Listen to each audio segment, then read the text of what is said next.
Donc là, on présente une exposition qui s'appelle Is, qui a déjà été présentée il y a quelque temps au musée du Port-Rue pour la première fois et qui est une réinterprétation de la légende du même nom.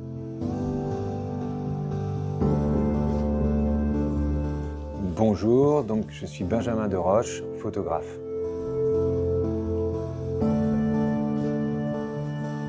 Alors j'ai un parcours au départ un peu universitaire autour du lien entre l'image et le texte, la littérature plus précisément. Et j'ai commencé la photographie il y a une vingtaine d'années. Et à partir de là, ça a été un coup de cœur et j'ai construit mon univers beaucoup autour des auteurs et du paysage en général.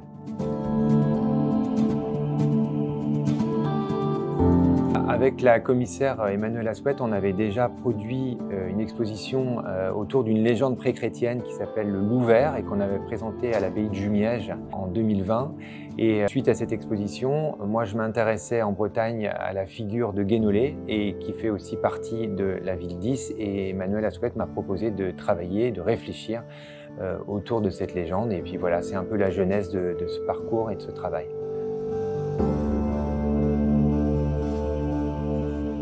Alors Philippe Le Guillou, c'est un auteur qui, à titre personnel, m'a depuis très longtemps accompagné et il avait déjà produit un texte dans le cadre de La Lumière du Loup, qui est l'exposition qu'on avait présentée à Jumièges. Et depuis, on travaille ensemble régulièrement et là, on lui a demandé de réinterpréter à sa manière la légende de la ville d'Is, en partant des bases littéraires qu'on avait de Théodore de la Villemarqué, d'Anatole Lebras, de Maupassant, de Charles Guyot, et de l'interpréter à sa façon. Et donc il a produit un texte éponyme qui est en rapport avec la création que moi j'ai faite au niveau photographique et pictural.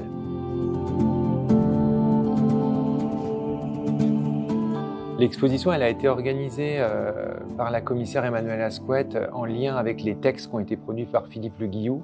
C'est organisé en quelque sorte comme des chants, c'est-à-dire qu'on a des thématiques différentes qui peuvent être la jeunesse de la ville d'Is par exemple, qui ensuite sont la vie de la ville d'Is avec les écueils que Dahu pouvait infliger aux habitants, le père qui recherche sa fille et puis l'engloutissement de la ville d'Is. Donc en fait c'est organisé par parties et en même temps je crois que c'est une sorte de navigation un peu libre aussi qu'on peut avoir. C'est pour ça qu'on a mis qu'une partie des chants et que le texte complet est disponible à côté, mais que sur les murs, sur les simèses, on a des extraits, des aphorismes aussi issus du texte de Philippe Le Guillou et qui sont en lien formel avec les peintures et les photographies.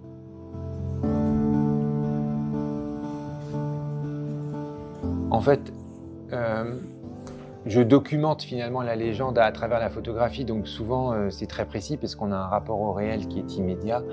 Et comme je peins à côté aussi depuis quelques années, j'ai utilisé la peinture pour produire des choses plus abstraites mais qui accompagnaient d'un point de vue chromatique les photographies.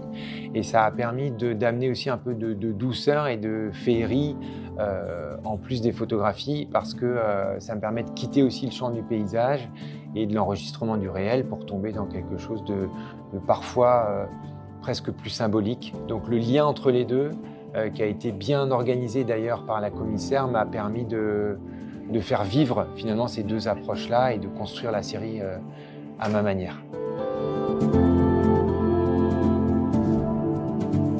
On est parti de beaucoup de sources littéraires et dans ces sources littéraires, finalement à la fin, le roi Gradelon punit sa fille qui se retrouve donc noyée dans la baie et puis c'est vraiment le triomphe du roi sur sa fille un peu trop libre à son goût. Et dans cette version qu'on a produite ici, on a essayé de retravailler aussi les symboles qui sont présents dans la légende et finalement vous découvrirez une figure de Dahu beaucoup plus libre que ce qu'on a dans les substrats littéraires qui existent déjà et on a essayé de la moderniser aussi à travers ça et casser cet effet un peu écrasant que pouvait avoir la figure du roi Gradelon face à sa fille.